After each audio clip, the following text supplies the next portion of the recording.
everyone. Welcome to That's a Wrap, a podcast from Voltage Live that breaks down the repetitive nature of the holiday romance movie genre to tell you what's worth watching this for the holiday season.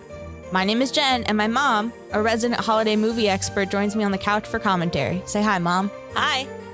Although these movies have been out for over a year, spoiler warning is still in effect. We're about to break down for you I Believe in Santa, which came out in 2022, which will set you back about an hour and 30 minutes. You can pause this now and come back after you've watched the movie, or just listen to our breakdown. Do what you want. I'm not your mom. I am. You Yours. are my mom. But we have to watch it together. Yes, we do. So this stars Christina Moore and John Ducey. Who are married in real life. They are married in real life. They did not meet on the set of this movie, though. No. They've been married since 2008, according to IMDb. Ooh. Yeah, IMDb is the source. According to IMDb, though, out of 10, this movie got a 4.4. So and John, according to IMDb, John actually wrote this. Yeah. So the synopsis for this movie is called Love is a Gift. But when you find out the man you've fallen for still believes in Santa, do you accept it or send it back? The film opens 176 days before Christmas. We open on two writer besties, Lisa and her friend Sharon, getting ready for the 4th of July. Pause. Who says 4th of July is their favorite holiday? Someone who really, really likes fireworks. You can do fireworks all year round, though. You could. Same with cookout food. We see a guy, Tom, who's in a perpetual state of Christmas. He's a lawyer giving free legal advice at the 4th of July fair. Lisa's daughter, Ella, gets lost at the fair, and Tom steps in to be a good Samaritan. Lisa goes mama bear on Tom while he's thinking she's the most beautiful lady he's ever seen. Tom goes to see Ella's dance recital at the fair, which impresses Lisa.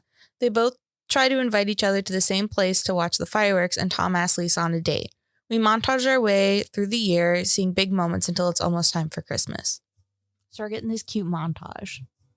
Lots of bubbles. Now it's fall. Yeah.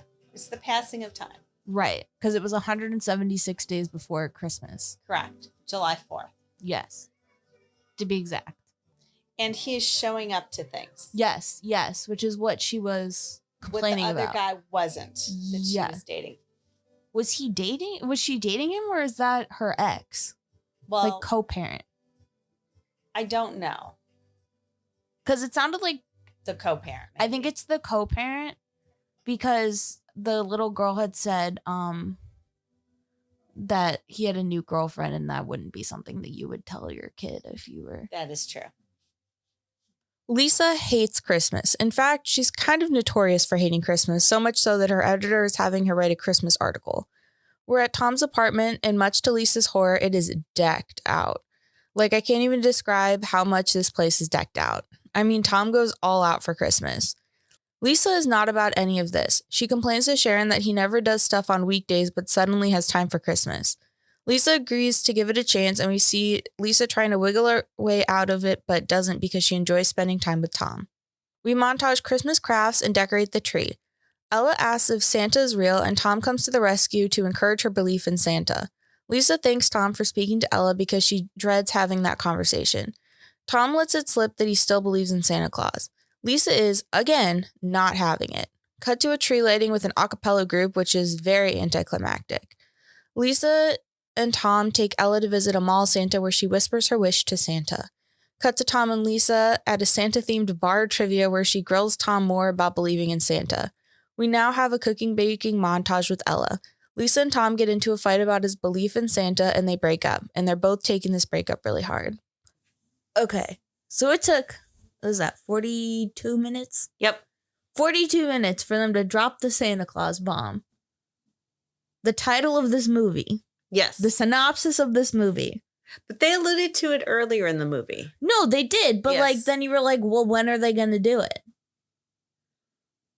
It was a little sooner than I thought. I think it happened by accident. It did. The conversation led it to that. Ella's dad dips on the sled racing competition, so Lisa calls Sharon, who immediately goes to Tom for help. We see Tom abandon his Christmas activity plans to help Ella build her sled.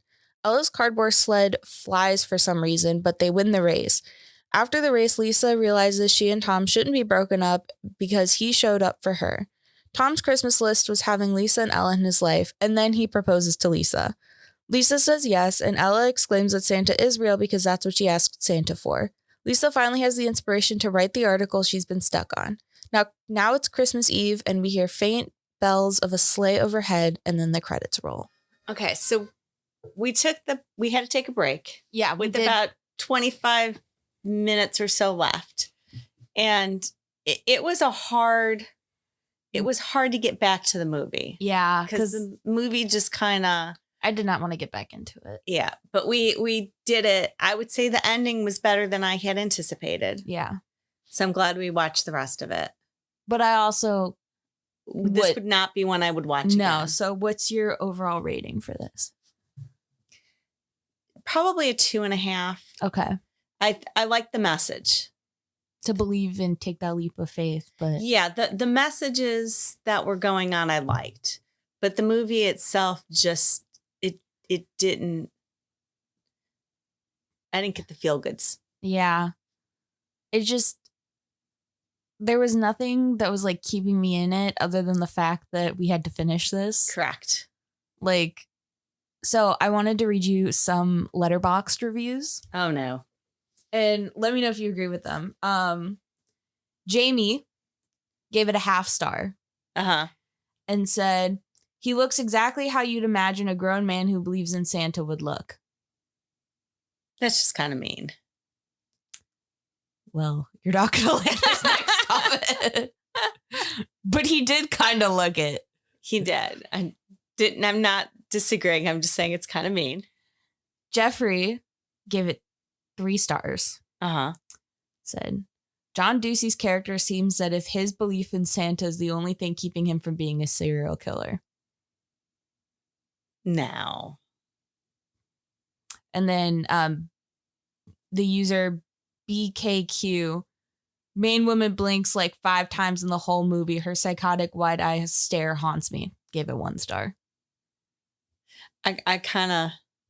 Yeah, when did she blink? I don't really remember blink. her blinking. I mean, I don't think I was paying attention, but now that that's been mentioned, I don't think she blinked. Yeah, those are just the 3 most popular reviews for this movie on Letterboxd. Yeah. I like the message. I just didn't get the warm fuzzies. Yeah, and that's like a staple, a hallmark. It is a Hallmark staple, even though this one wasn't. No, if you will. Yes. For like these types of movies is that you have to get the warm and fuzzies. Yes, because they're all predictable. Yes. But you come out with the warm and fuzzies. And if you don't, then it's not a good movie. So you wouldn't recommend this one for holiday viewing. No. That's okay. I mean, if this happened to be like on TV and it was just on in the background, I wouldn't stop. Like if you're decorating or something, like it would be good background noise, but yeah, but there's so many more classics that I would rather watch. Yeah. And there's so many. Yeah. And I'm talking classics. Yeah, the black and white films. The black and white films. Silent films. Where they have to crank the thing. I think that's just the one Christmas Carol. Okay. The rest of them all are not cranked. They've all passed the crank point. Well. But black and white, yes. I was going to say, like, no, like the operator that you had to, like, crank the thing. Yeah. So you could see the, you know how Mr. Burns has it? Yes. I'm implying that she's old. You imply that a lot. Yeah, but the listeners don't know that. Anyways, thank you for joining us for this episode of That's a Wrap. You can keep up to date with the show on Instagram by following Voltage Live at voltage_live or by checking out the blog tab on www.voltagelive.com. And we will see you in the next episode.